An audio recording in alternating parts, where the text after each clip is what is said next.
आज का टॉपिक बहुत ही इंटरेस्टिंग होने वाला है क्योंकि आज मैं उसके बारे में बात करने वाला हूँ जो हमने बीमार पड़ने पे ज़रूर ली होगी, और वो है इस तरह की मेडिसिन्स। और ये मेडिसिन जो है एक रिसर्च एंड डेवलपमेंट की बहुत लंबी जर्नी करके आ रही होती है, तकरीबन 10 से 15 साल। और इस पूरी मेडिसिन को बनाने के अंदर 2 से 5 बिलियन डॉलर का मतलब एक एस्टिमेटेड कॉस्ट आता है, विच इज़ ह्यूज। मतलब रुपए में सोचे तो कितना ज़्यादा पैसा होता है ये। और इसी के साथ जो टेक्निकल टर्म होती है, जो लैटिन वर्ड हैं, in silico, in vitro, in vivo, x Vivo, इन सिटू, मतलब ना सुन के ऐसा कंफ्यूजन हो जाता है कि यार इनमें डिफरेंस क्या है। कोई चिंता की बात नहीं, मेरे को भी नहीं पता था, भाई आया बता के जाएगा। मेरा नाम है प्रियंक, आप देख रहे हैं बीइंग साइंटिस्ट चैनल में, आपका स्वागत है। अब इसको समझने के लिए हम एक एग्जांपल लेते हैं तो लाइफ थोड़ी इजी हो जाएगी, आपको भी क्विकली समझ में आएगा। तो मान लीजिए कि आप एक डेवलप करना चाहते हो हेपेटोमा, यानी कि एक तरह का जो लिवर कैंसर होता है उसके अगेंस्ट कोई ड्रग डेवलप करना चाहते हो जो सच में नॉवेल हो। मतलब ऐसा नहीं कि रिपर्पस कर रखा है, कोई सच में नॉवेल हो। तो अब इसकी जो फाउंडेशन है वो टिकी होगी सारी की सारी बेसिक रिसर्च पे। बेसिक रिसर्च यानी कि जिसने डिस्कवरी कर रखी है, कुछ खोज रखा है कहीं पे कि क्या मॉलिक्यूलर मैकेनिज्म है, सिग्नल ट्रांसडक्शन कैसे काम करता है, वगैरह वगैरह। तो वैसे आपको डिफरेंस नहीं पता तो आप यहाँ पे जाके देख सकते हैं।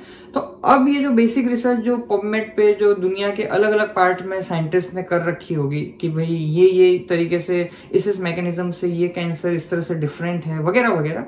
तो वहां पे उस पर्टिकुलर मैकेनिज्म में कहीं पे टारगेट करने के लिए कुछ सोचा जाएगा कि हाँ, इस मैकेनिज्म को अगर हम ब्लॉक करना है तो हमें इस तरह का कुछ इनहिबिटर, इनिशियली हम इसे इनहिबिटर बोलेंगे या एक तरह से एगोनिस्ट एंटागोनिस्ट भी बोलते हैं, डिपेंड करता है किस तरह का मैकेनिज्म है। पर राइट नाउ हम कहते हैं कि इनहिबिटर या एंटागोनिस्ट को हम इस्तेमाल करेंगे। यहां से शुरुआत होती है पहले स्टेज की।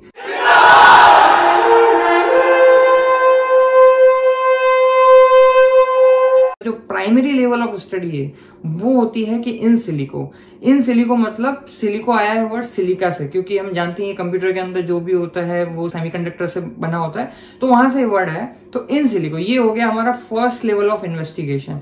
अब ये इन सिलिको है बहुत ही टाइम फ्रेंडली, क्योंकि इसमें करना आपको कुछ नहीं, एक स्किल्ड पर्सन चाहिए।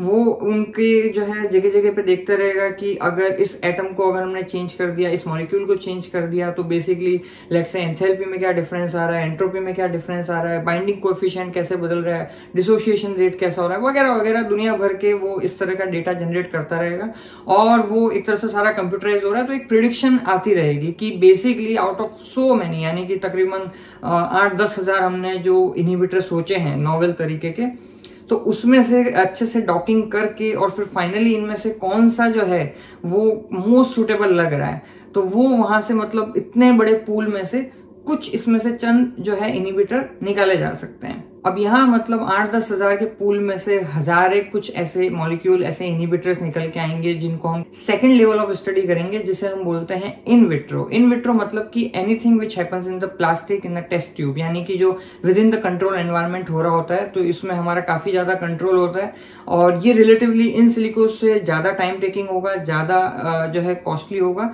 लेकिन ये थोड़ा एक बेटर अंडरस्टैंडिंग दे सकता है रिलेटिवली।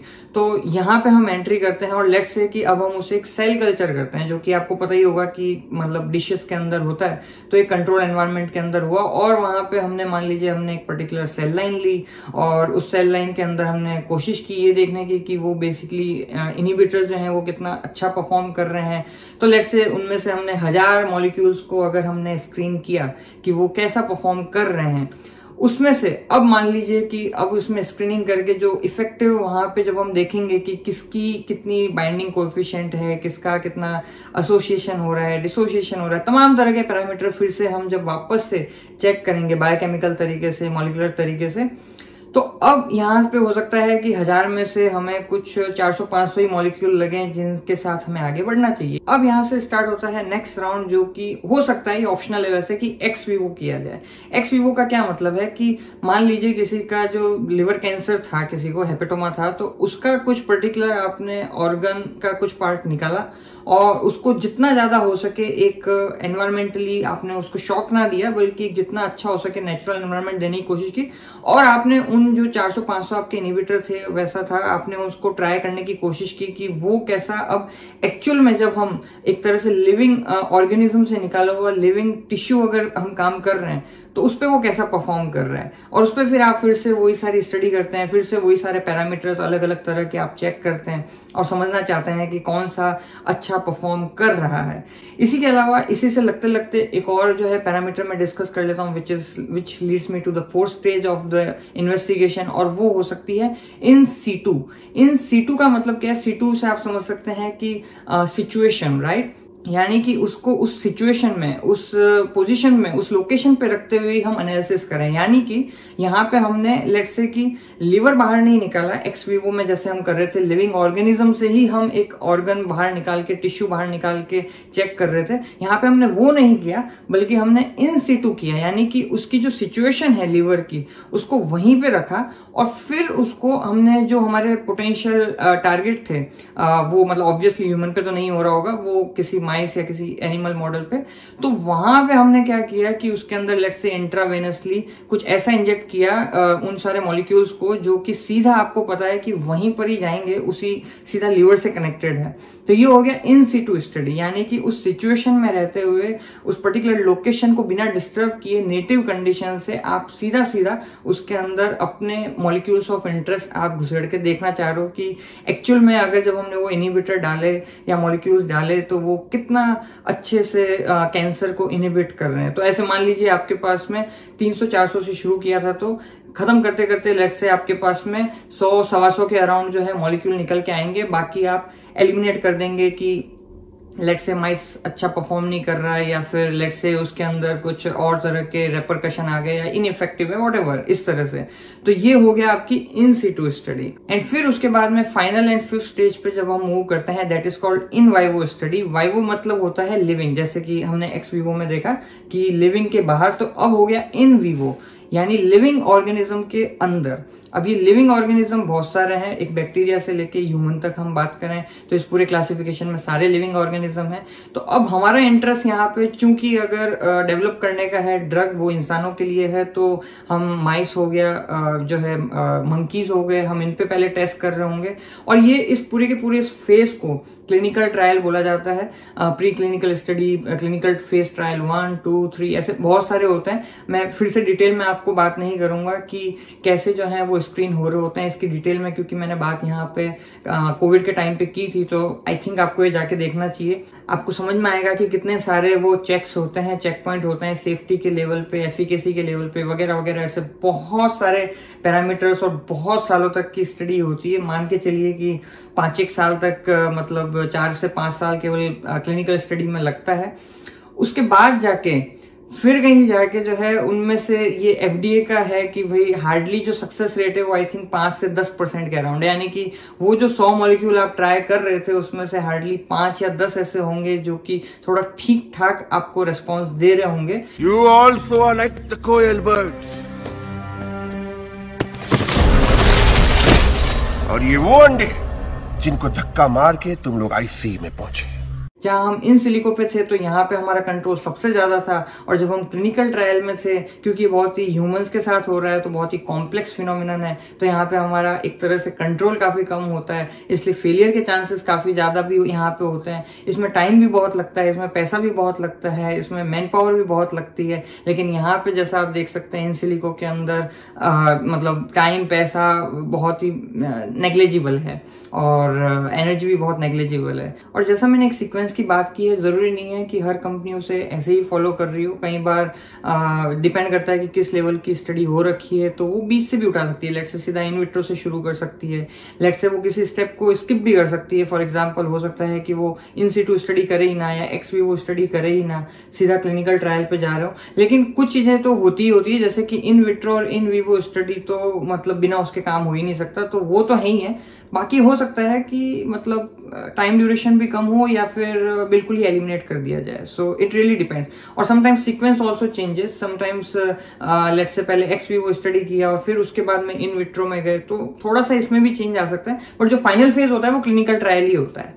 तो इस तरीके से जो है ये फाइनल एक जर्नी होती है, उसके बाद में एक ड्रग मार्केट में आती है। सवाल ये उठता है कि यार मतलब ये 10-10 हजार रुपए चार्ज कर रही होती है, 50-50 हजार रुपए ये कैंसर मेडिसिन के चार्ज कर रही होती है, इतना ज्यादा मतलब महंगी ये टेक्नोलॉजी होती है। पर आपको जान के ये हैरानी होगी कि वो जो इनिबिटर है या ड्रग या वो जो भी उन्होंने एगोनिस्ट एंटागोनिस्ट जिस भी मैकेनिज्म पे निकाला है, वो बनाना इतना मैन्युफैक्चरिंग कॉस्ट यानी कि उसको फैक्ट्री में प्रोड्यूस करने की कॉस्ट बेसिकली इतनी होती ही नहीं है। वो भले ही मान लो आपसे 50,000 रुपए चार्ज कर रहे हो, लेकिन वो एक्चुअल में उसकी मैन्युफैक्चरिंग कॉस्ट 500,000 रुपए से ज्यादा नहीं होगी।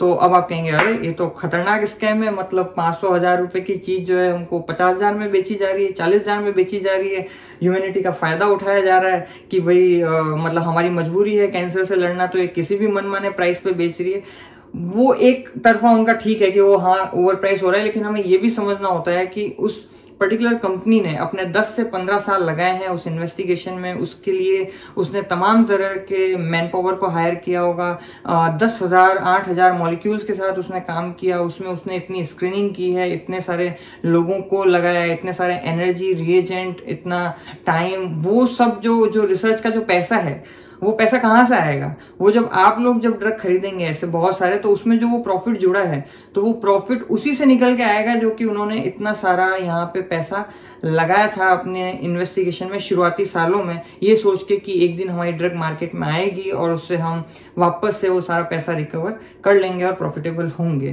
तो इस वजह से पैसा भी इतना लग रहा होता है, इस वजह से 10 से 15 साल लग जाते हैं एक ड्रग को आने में। इस वजह से शायद यही रीजन है कि इंडिया जो है वो एक नया नॉवेल ड्रग बहुत ही आई थिंक बनाती ही नहीं है, या फिर सारी रीपर्पज वाली है, या फिर बहुत ही कम है।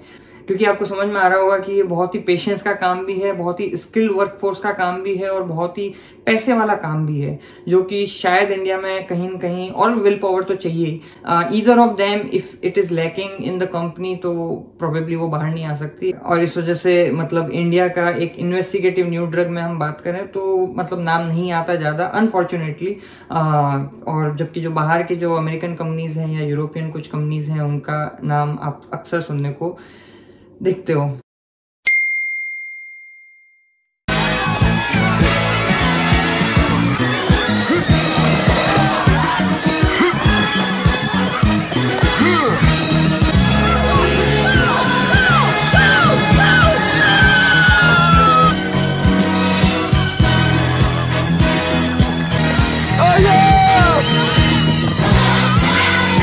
सो आई होप अगली बार जब आप बीमार पड़े और उसके बाद में जब आप ये मेडिसिन कुछ खा रहे हो तो आप अप्रिशिएट कर पाए कि कितनी सारी रिसर्च के बाद में ये आया। इसी से लगता एक जेनरिक मेडिसिन भी है जिसके बारे में मैंने इस वीडियो में बात की है। तो आपको अब ये सब समझने के बाद में ये जेनरिक मेडिसिन क्या होती है वो भी आपको अच्छे से समझ में आ जाएगा। सो आप देख रहे थे बीइंग साइंटिस्ट, मेरा नाम है प्रियंक।